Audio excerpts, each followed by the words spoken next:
Hello everyone, માદેવર to all તમારું સ્વાગત છે તમારી ચેનલ ગુજરાતી ઝાયકા હબમાં. આજે હું તમારા માટે એકદમ હેલ્ધી અને ટેસ્ટી સરપ્રાઈઝ લઈને આવી છું. સામાન્ય રીતે તમે ચોખાના અથવા ચણાની દાળના ઢોકળા ખાતા હોવ છો, બટ આજે હું તમારા માટે મગની ફોતળાવાળી દાળ, જે ખૂબ જ પ્રોટીનથી ભરપૂર હોય છે, તો આ ફોતળાવાળી દાળના એકદમ સ્પોન્જી અને સોફ્ટ એવા ઢોકળા બનાવશું આપણે. તો એક પણ સ્ટેપ મિસ કર્યા વગર ફટાફટ જોઈ લઈએ કઈ રીતે બને છે મગની ફોતળાવાળી દાળના ઢોકળા.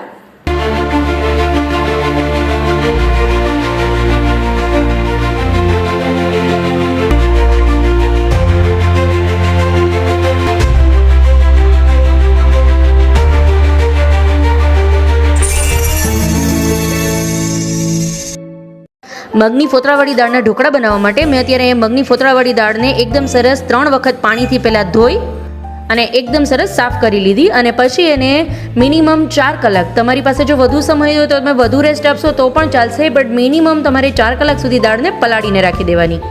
અને અત્યારે મારી આ દાળ છે એ એકદમ સરસ પલળીને રેડી છે. અને આ દાળને હું એક મિક્સર જારની અંદર ટ્રાન્સફર કરી લઈશ. પહેલાં એમાં છે એક્સ્ટ્રા વોટર, જે પાણી છે એ આપણે અત્યારે એડ નથી કરવાનું. જરૂર પડે અત્યારે થોડું પાણી આપણે જ્યારે ચન કરશું ત્યારે એડ કરશું, બટ અત્યારે આ દાળને જ ખાલી આની અંદર એડ કરું છું. હવે આની અંદર હું બાઇન્ડિંગ માટે બાઇન્ડિંગ માટે 1 કપ જેટલો રવો એડ કરું છું, અને સાથે સાથે 1 કપ જેટલું મોડું દહીં એડ કરું છું. એક ખાસ ટીપ ફ્રેન્ડ્સ, જ્યારે પણ તમે દાળને પલાળી અને જ્યારે એને પીસો છો ત્યારે પીસતી વખતે દાળનું પાણી જે પલાળીને રાખેલું હોય એ પહેલાં પાણી તમારે રિમૂવ કરી દેવાનું, અને એની અંદર ફરી તાજું પાણી એની અંદર એડ કરી અને પીસવામાં લેવાનું. ક્યારેય પણ પલાળેલી દાળનું પોતાનું જે પાણી છે એ પીસતી વખતે એડ નહીં કરવાનું. અને એની સાથે સાથે એની અંદર હું 1 લીલું તીખું મરચું એડ કરું છું. તમને જો આદુ ને લસણનો ટેસ્ટ પણ પસંદ હોય તો તમે એની અંદર એ પણ એડ કરી શકો છો. અને આની આપણે એકદમ સરસ ફાઇન એક પેસ્ટ બનાવીને રેડી કરી લેશું. મારું બેટર છે એ એકદમ સરસ સ્મૂથ પીસાઈને રેડી છે. જોઈ લો ફ્રેન્ડ્સ, એકદમ સરસ આ રીતનું તમારું બેટર છે એ પહેલાં પ્રોપર પીસી લેવાનું.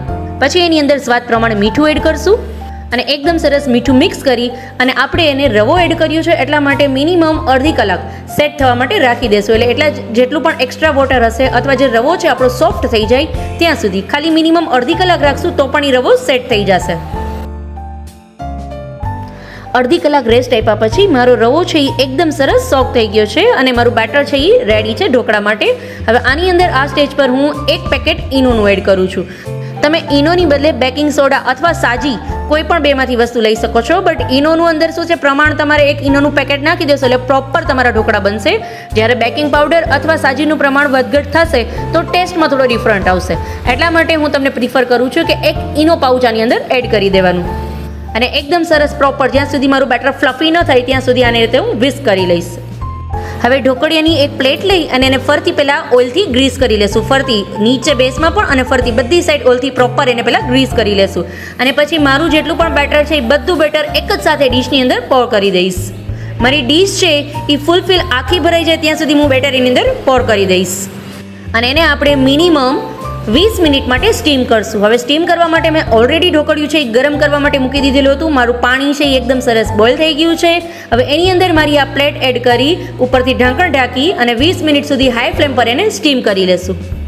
મારા ઢોકળા છે એ એકદમ સરસ સ્ટીમ થઈ ગયા છે, અને તમને જો એવું લાગે કે તમારી થાળી હજી કાચી છે, સ્ટીમ નથી થઈ પ્રોપર, તો ચાકુ અથવા ટૂથપીકની મદદથી એને પહેલાં તમારે અંદર એડ કરીને ચેક કરી લેવાનું કે એ ચોટતી તો નથી, પ્રોપર સ્ટીમ થઈ ગયા છે કે નહીં. મારા ઢોકળા છે એ પ્રોપર સ્ટીમ થઈ ગયા છે. હવે એ એકદમ ઠંડા થાય પછી આપણે એના પીસ કરી લેશું.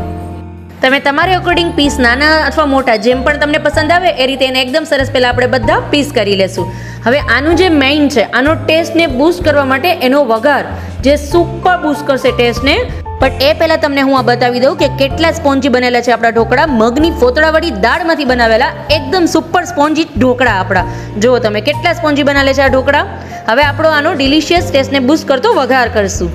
તમે ઈચ્છો તો આને ડાયરેક્ટ પણ ગાર્લિક ચટણી સાથે અથવા ઓઇલ સાથે ખાઈ શકો છો, બટ આનો વઘારથી એનો ટેસ્ટ છે એ વધારે સરસ આવે છે. એનો વઘાર કરવા માટે મેં એક પેનની અંદર 2 ચમચી જેટલું તેલ ગરમ કરવા માટે મૂકેલું છે. તેલ એકદમ સરસ ગરમ થઈ જાય એટલે એની અંદર 1 થી 1.5 ચમચી જેટલી રાઈ એડ કરશું. સાથે સાથે 1 ચમચી જીરું એડ કરશું.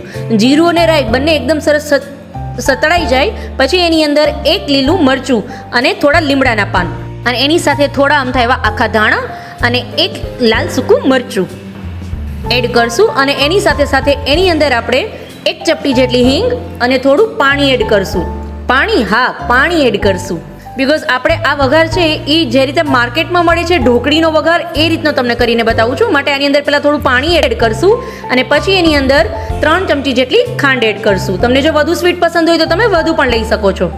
અને આ ખાંડની પ્રોપર આપણે ચાસણી બનાવશું. ખાલી ખાંડ ઓગળી જાય ત્યાં સુધી જ આપણે નથી વઘાર કરવાનો, ખાંડની પ્રોપર ચાસણી બનાવશું. આ ચાસણી છે ને આપણે એટલા માટે બનાવશું બિકોઝ જો ખાલી તમે ખાંડ ઓગળી જશે અને એ જે વઘાર એની પર રેડી દેશો તો શું થશે, પાણીનો ભાગ વધારે હશે તો તમારા ઢોકળા છે એ એકદમ પોચા થઈ જશે, ગદું થઈ જશે. એવું ન થાય એના માટે ખાંડની પ્રોપર આપણે ચાસણી બનાવશું. ચાસણી મતલબ કેવી ચાસણી? જે ટાઈપની આપણે ગુલાબજાંબુની ચાસણી હોય છે એ ટાઈપની આપણે ચાસણી બનાવશું. અને એ ચાસણીને આપણે વઘારની ઉપર એડ કરી દેશું. એકદમ સરસ બોલ થઈ જાય ચાસણી તમારી. પછી મારી ચાસણી છે એ એકદમ સરસ, મારો વઘાર છે એ રેડી છે રેડવા માટે. મેં આને હાઈ ફ્લેમ પર આ જ રીતે 3 મિનિટ માટે બોઇલ કરેલી હતી. એટલે મારો વઘાર છે એ એકદમ સરસ રેડી થઈ ગયો છે. હવે એને હું બધો ઢોકળાની ઉપર આ રીતે એડ કરી દઈશ.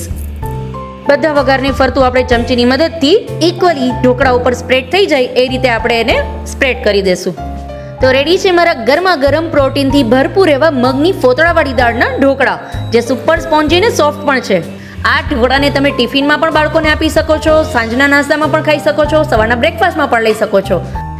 એકદમ ડિલિશિયસ ટેસ્ટ, લુક અને સ્મેલ આપતા એવા મગની ફોતળાવાળી દાળના ઢોકળા આપણા તૈયાર છે. તમે જો હજી સુધી મારી ચેનલને સબસ્ક્રાઇબ ન કરી હોય તો પ્લીઝ ફ્રેન્ડ્સ પહેલાં સબસ્ક્રાઇબ કરજો અને બેલ આઇકન પર ક્લિક કરજો, એટલે મારા દરેક નવા વિડીયોની નોટિફિકેશન સૌથી પહેલાં તમારા સુધી પહોંચશે. તો આવી જ રીતે ફરી મળીશું એક નવી રેસિપી સાથે. ત્યાં સુધી આવજો ફ્રેન્ડ્સ. Mahadev to all.